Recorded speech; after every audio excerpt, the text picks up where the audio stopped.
Hi there, and today I'm joined by Maddy Alexander-Grout, a visibility strategist and ADHD coach. And we thought that today's video would be quite useful because Maddy's struggling with her HRT and urticaria. So urticaria is a reaction in the body to histamine levels becoming too high and can create that red, hivey, itchy skin. Urticaria, if you've never had urticaria, is really, really uncomfortable.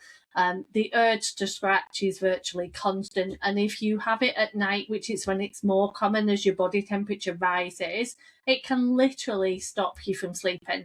So it's not a very pleasant condition to put up with. So, Maddy, I know you've been talking to me about this over a couple of conversations. So tell me, what HRT are you taking? So I'm on Everel 50 and Everel Conti. So like combined, it's Everel Secret, which is the patches. So I put the patch on the top of my leg, and I thought it was just the progesterone, but like I swapped on Sunday back to the estrogen. Nope, still here. You can see it. This is really tame. Last night it was all down here. I've been getting it down my cleavage, under my boobs, like backs of my knees. Mhm. And actually I have been prone to urticaria for most of my life. It's very much a stress Mhm. symptom for me. So like when I was in school and I was doing my GCSEs, every day before my GCSEs I would get urticaria, and it was horrendous. It was all over my back, it was all over my sides, and just everywhere. So I know that I am prone to it, and I know that my hay fever symptoms, when I do get hay fever and I do take antihistamines for it, and the Yeah. antihistamines, I have to say, have been keeping it a little bit at bay, Yeah. but it's horrendous at night time, like so bad. And I basically get so itchy. It's like if you itch it once, it itches more. It's like a cycle of, and yeah, Yeah, it's that horrible.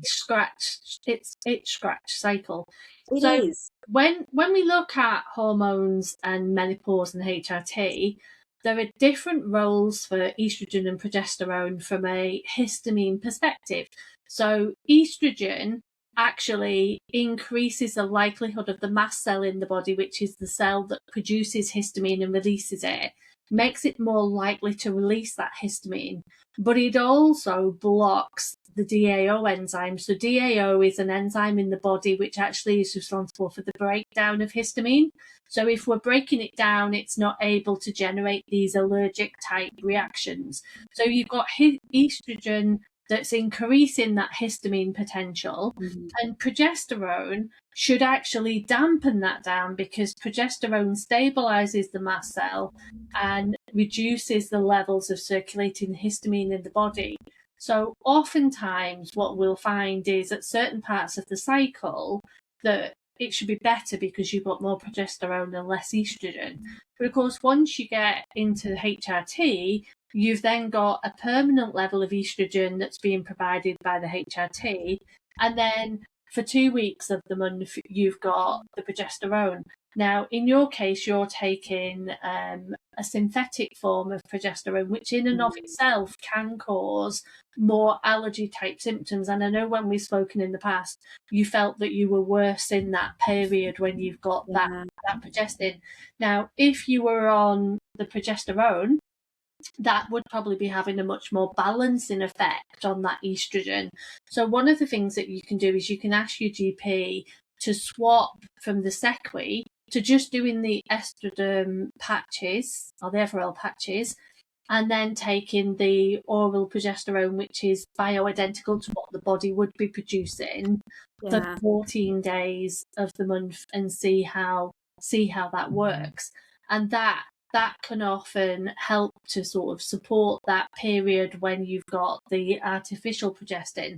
Now, the other thing that you can also do is take a lower dose of progesterone, if it helps, over a 25-day period of your cycle. So you've still got the gap to have the bleed, but Mm. you've not got Do 14 I days have on, to?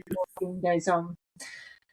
You do have to have a bleed, unfortunately. If when Mm. you're having HRT you don't have a bleed, then there's an increased risk of the lining of the uterus becoming thicker and that increases the risk of endometrial cancer. So that's why we use the two products together.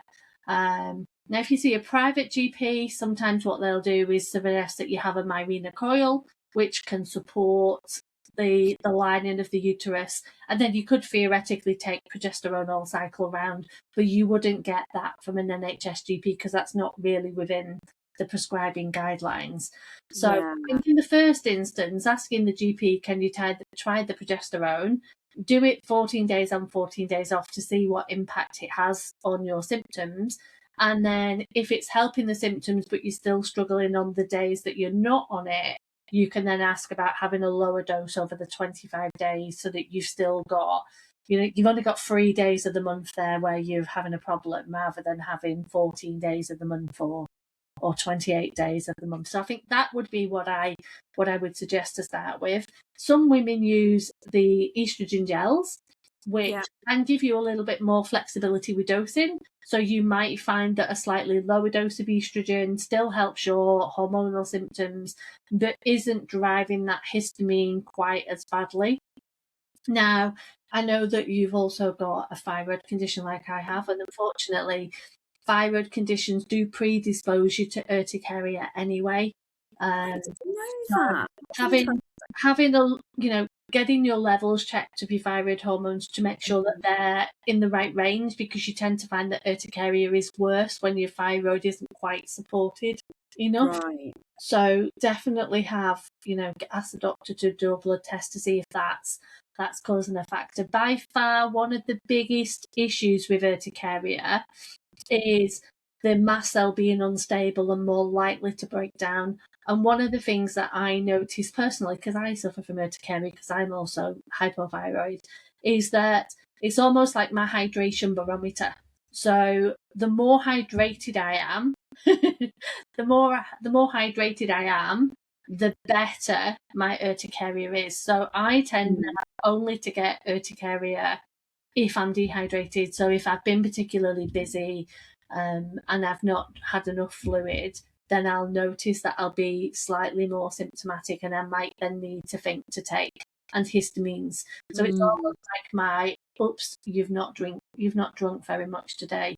So making sure that you're well hydrated can really help that process as well. And at the end of the day, if you do need to take antihistamines, then that is fine. I always advocate taking the non-drowsy antihistamines. It might seem like a good idea to take the sedative ones because that will then help you to sleep, but they're not as good for your brain on a longer term basis. Taking the sedative ones does come with an increased risk of dementia, especially if you're taking it day in, day out. It's okay for a week or two if you're going on holiday or you're shift working, but you don't really want to take it all the time. Whereas the newer antihistamines like loratadine, cetirizine, fexofenadine are much safer to take on a longer term basis. And I think by far one of the other things to do is to try and keep cool. So it's quite difficult if you're having hot flushes, and you're warmer at night. But weirdly, since I started taking the HRT, I'm having more cold flushes than hot ones. Okay. Like freezing, like going from and I mean the hot flushes are still coming, but I think I'm a bit more used to them. But I'm just going to bed absolutely freezing every night. So that again would make me think more likely to get your thyroid function checked, because of course as we get different hormonal changes, that creates a level of stress on the body. The menopause is stressful for the body, even without that psychological busyness that causes stress. The actual physiological changes that occur during menopause do put the body under stress. There's a strong link between adrenal function, which controls our stress, and thyroid function. So the fact that you're feeling more cold would make me want to double check your thyroid hormones to see if that's having it playing a role. You'll probably find that if you try to put creams on, none of them really work, because they just don't touch it. There's a product that I bought from a food and allergy show a few years ago called a Cozy Care Starfish. So it's made by a young lady that suffers from eczema, Oh, okay. And she was finding that obviously the itchiness was causing her to scratch, the scratching was causing an infection, and then she'd end up having to have antibiotics, which made the eczema Yeah. worse, and she was in this cycle. So she developed a gadget, and it's essentially something that you put in the freezer, and it has little bobbles on. And essentially what you do is you rub it against where the urticaria is, and it simulates the scratching, but the coldness actually turns the nerve response off as well. And Oh, it's absolutely amazing for urticaria, for just sort of calming it down. And if you just did that maybe before you went to bed, alongside your antihistamines, your hydration, looking at your HRT, you'd hopefully find that that would help to balance all of that out and just give it a little yeah. a That bit sounds of a fighting chance. Because as an urticaria sufferer in the past, I've had like really severe bouts of urticaria, and when it's really at the forefront, it's miserable.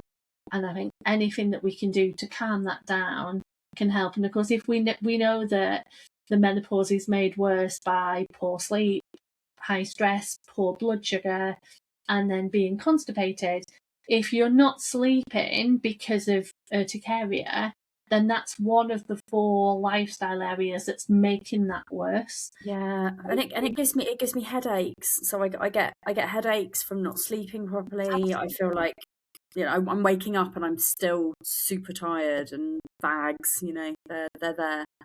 They're not that obvious, but I can obviously tell that when you're tired, it will have an impact on everything else. So I think if we can get you hydrating better, that will obviously help with the mast cell histamine side of things.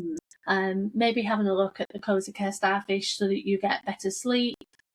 Taking an antihistamine if that's what you need to do to calm it down, and then really working on those 4 pillars of the hormonal cycle, because the more that you look at those 4 pillars, the less likely you are to need high doses of HRT because your body's having a better journey. So if we can then have you using an estrogen gel, if we're doing all the lifestyle things and using a lower dose of the gel, and we've got the progesterone capsules, then hopefully that will bring you to a point where the urticaria is almost not an issue. And is this a fairly common thing for people when they start taking HRT? It can be. I mean, it can be common in perimenopause when you've got that fluctuation in those early stages anyway. So it can be very common. And I think the issue with the progestins is some people are just allergic to them generally as well. So you've got the potential allergy with the progestin, but you've also then not got the protective role of progesterone, because progesterone that's body identical, that's what your body would make, would be balancing out that estrogen. And you've not got that. You've got a progestin, which, it's only really in recent years that we've started to use progesterone as opposed to a progestin. And we know that progesterone has a lot more protective benefits from HRT from a risk factor perspective. But I think there's been issues in the past of progesterone being difficult to get hold of because, Davina McCall was telling everybody, oh yeah, you need HRT, you need progesterone. And suddenly we went from a small percentage of women on HRT to sort of half the female population wanting HRT, and the manufacturers were just not ready for it. So there's been so long to get it though. That's like it was 4 years. I mean, my perimenopause symptoms started when I was about 38, and my mum had hers early as well. I think my mum's periods were done by the time she was 39 or something like that. So I always knew I was going to have an earlier perimenopause, but it was trying to persuade the doctors that actually I needed something. I basically had to go in to the doctor's surgery with a pitchfork and say, I'm not leaving until you give me something. Yeah, and I think that's a great problem. It's better than it used to be, and I think we've a lot more doctors now that are specialising in menopause, especially a lot of lady doctors, because obviously there's that solidarity amongst females of, yes, this is good, or I've been through it. And I think we had quite rigid guidelines in the past of you had to have certain hormone levels to say that you were definitely in menopause. Whereas now we look a lot more symptomatically. And I think if you get a doctor that's sympathetic or you go in with your pitchfork, then you are more likely to get your HRT. And it's, you know, it can be a really useful tool and it can be life changing, but it's just sometimes just takes a little bit of time to find the right combination and the right dose that suits you. And I think, you know, sometimes it does just take a little bit of trial and error. But now that you're on that path, it's easier to go and say, well, actually, can I try this? Can I try something else? Yeah. Yeah. I mean, how long should you give it? Because the doctors did say to me, like, you know, we're giving you 3 months worth and we won't review it until after 3 months. So I've kind of been a bit reluctant to phone them. But do you think this warrants so when they say that, when we're thinking about symptom relief, then it can take 3 cycles of HRT for the body to respond and for it to normalise. So in that instance, 3 months is obviously the ideal time. But when we're talking about you having negative symptoms, having these histamine reactions, having this severe urticaria, then that does warrant an earlier review, because you're not saying that the HRT isn't helping your symptoms. It's just maybe that this particular combination isn't right for you from an allergy perspective. And to be quite honest, that allergy reaction isn't going to improve with time. It's not like the symptoms that improve as the body gets used to it. When you get more of an allergy type reaction, which is the way that you've described it to me in previous conversations, that's not going to change. You could obviously sort of see how, you know, drinking more water and doing some of the things that we've talked about impacts that. But whilst it might minimise it, I think until you get on a more bioidentical sort of regime, it's not going to change dramatically. So I think do all of that, because that will help your journey with the natural progesterone. But I would say you're probably better to speak to the doctor before. Yeah, the headaches are awful as well. You know, especially when I don't get any sleep, the headaches are really bad. And also I feel like my rage levels have like upped a notch as well. Like, just my tolerance has gone down, rage has gone up. Yeah, so we can sometimes see that, and I think some women just don't get on with progesterone. Now the progestins can sometimes, one form can be better than another. So we won't really know that until you've tried the bioidentical progesterone. It might help that, it might make it worse. If it doesn't help, then it might be that you need to consider having a Mirena coil and not doing the progesterone. Some doctors will advocate for using progesterone vaginally rather than swallowing it, so that can minimise the symptoms. But that's something that you need to sort of like discuss with your GP. I think as an autistic person, the coil just doesn't really appeal to me. I have to say, like, I very high sensitivity to people fiddling around with my bits. Yeah, it's not for everyone, but it's one of them, isn't it? There might come a point where it's like, do you know what? Actually, let's give it a go. But it's once it's in for, I think it's 3 years before it needs to be changed. So and I think, but I have also heard that the coil can, not interfere, but it can be something that can be negative with ADHD. I've not really come across that. I mean, that's not to say that it isn't. It's not something that I've heard of.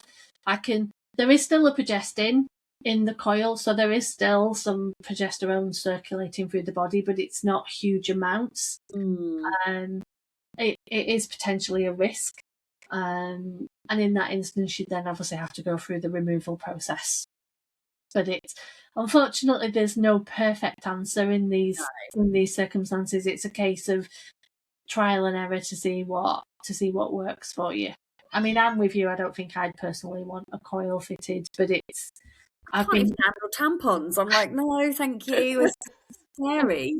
I've been quite fortunate in that my menopausal journey has been quite bland. I don't even know what a hot flush feels like. I've been really lucky, and I'm not, I'm very grateful for that. But it's I have to say the hot flushes have definitely gone away since I've been on the HRT. yeah, it is really They good for that symptom. they have been really good. Also, I found like my restless legs have been slightly better. Hmm. Um, there's been a few things that have been better. Yeah. But I've also found weirdly, so I started taking sertraline November time last year because my dad passed away and it was all quite heavy. And I've got PMDD. For people who don't know what PMDD is, premenstrual dysphoric disorder, it is very much the amped up PMT kind of thing, but Yeah. worse.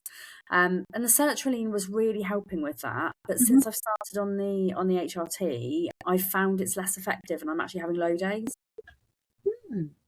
I think that's potentially. And is that at any part of your cycle? Is it when you're I on? am in my PMDD week now, so like I track it. So I use the Flow app to track my Yeah. cycles because I need to know if my brain is telling me that I'm low or if it's my hormones that are telling me that I'm low. Yeah. If it's my brain, I will go to see somebody like a therapist or a doctor, or I'll ask about my meds. But if it's PMDD, I've got to know my body well enough to go, it's PMDD week, you're gonna feel low, and just kind of giving myself that time. Yeah. But it is difficult. And annoyingly, I'm due on my period when the day I arrive in Ibiza next week. Oh no. It sucks, doesn't it? Yeah. Yeah. I think the problem with PMDD is we don't fully understand what part each hormone plays in it. Some women seem to react to progesterone, some seem to react when progesterone is lower, and it can be a really difficult condition to manage. If you're feeling particularly low during the week leading up to your period, when you're still getting that cyclical week, maybe the potential to chat to your doctor of having a slight increase in your sertraline just for that week. Yeah, that's not a bad shout. Having like an extra 25 milligrams or something Yeah. for 1 week, just to sort of mitigate that, so you're not having that breakthrough symptomology. Yeah, that makes sense. That could be something for you to have a chat with you Mm. about. Another thing that can be quite helpful is some saffron. Okay. So if you took some saffron just for that week, so there's a number of brands. There's one called Saffro Sun by the Naked Pharmacy, and there's another brand made by a company called Natraceutics, and they're both quite effective. And you could literally just take them for the week that you have the symptoms. So it depends whether you want to just sort of up your sertraline, and because that works for you, or whether you just want to try something a little bit more natural. But the option is there, and of course, anybody watching this video, saffron's pretty safe. It doesn't react with medications. You can take it alongside HRT, alongside antidepressants. It doesn't have any known interactions that I would be concerned about. So that can be something that can help, certainly with that menopausal symptom cycle along. So if people are struggling with mood throughout the cycle, or if you have got PMDD, you can take it all cycle long, or you can literally just take it during your particularly bad weeks. It's not a miracle cure, but it might just help to bring a little bit of balance. We always say with PMDD to almost plan it into your month, so that you're not putting yourself under additional pressure, so that you sort of can take that time out and just be, rather than sort of feeling like you've got to perform on a work basis. And I know It's hard because it for me it's near on 2 weeks. So it's kind of half the month, and this was the whole reason I started taking sertraline before. Was because of the fact that it was really hard to cope during those PMDD weeks, and I feel like it's kind of come back now, which is not great. No, so might be in the first instance, let's get your HRT sorted to see if that helps.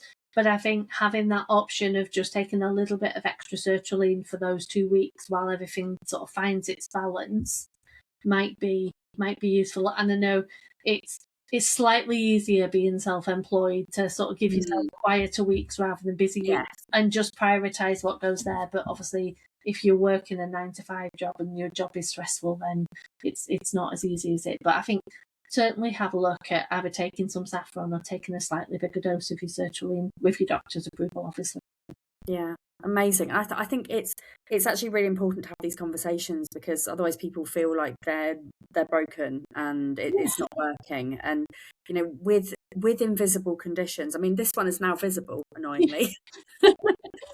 But you know, I'm a disability advocate, and I advocate very strongly for people who have got invisible conditions.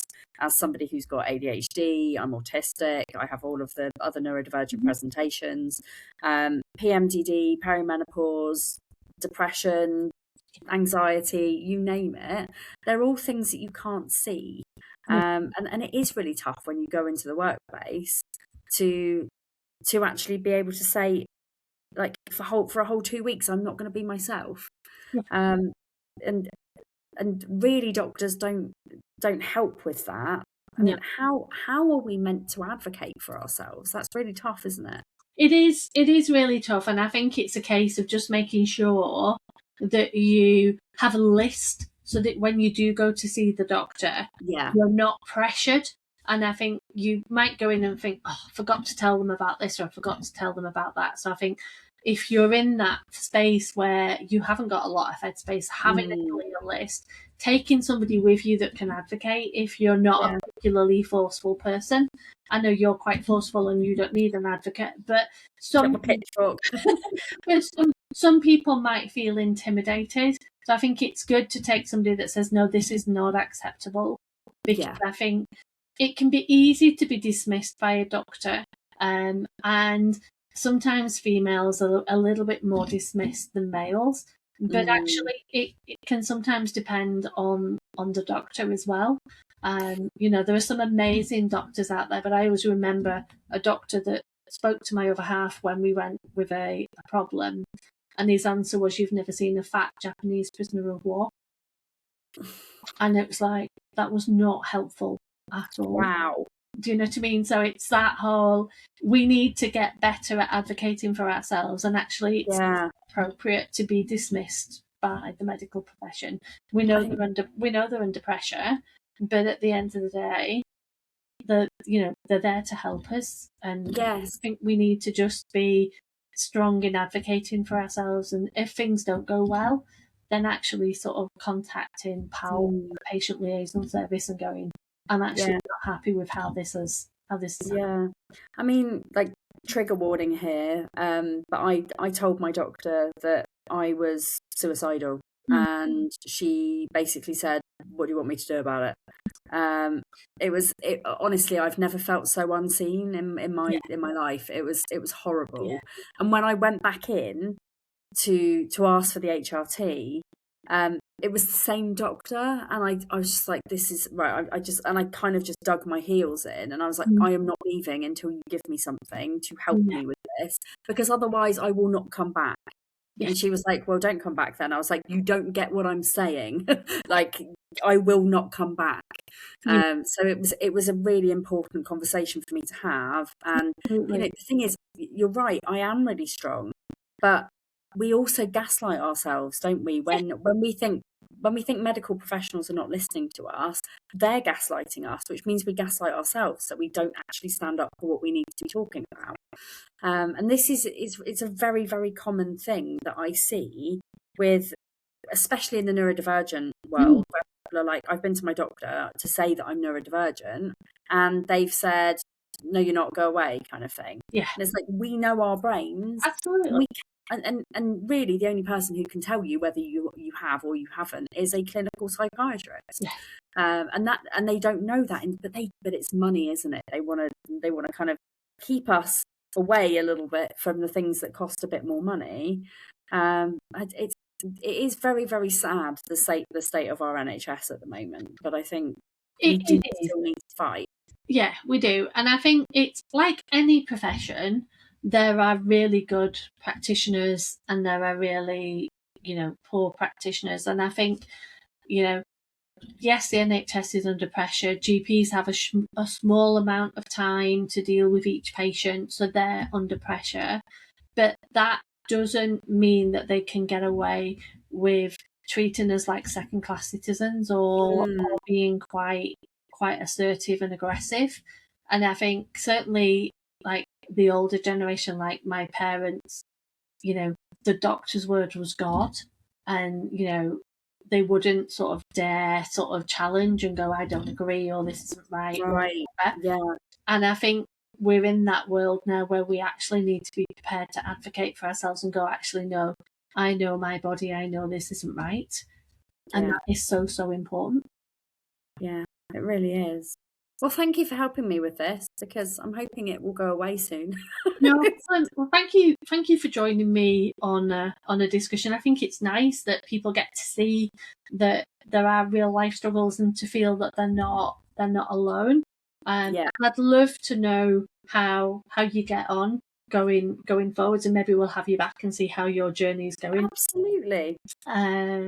But if you've liked this video, please do drop us a like and some comments. If you've got any further questions, if you want to ask anything about anything that we've talked about, please pop them in the comments and I'll come back to them as and when I can. Do make sure you subscribe to my channel so that you get notified when these new videos drop, and hopefully I'll see you in another video soon.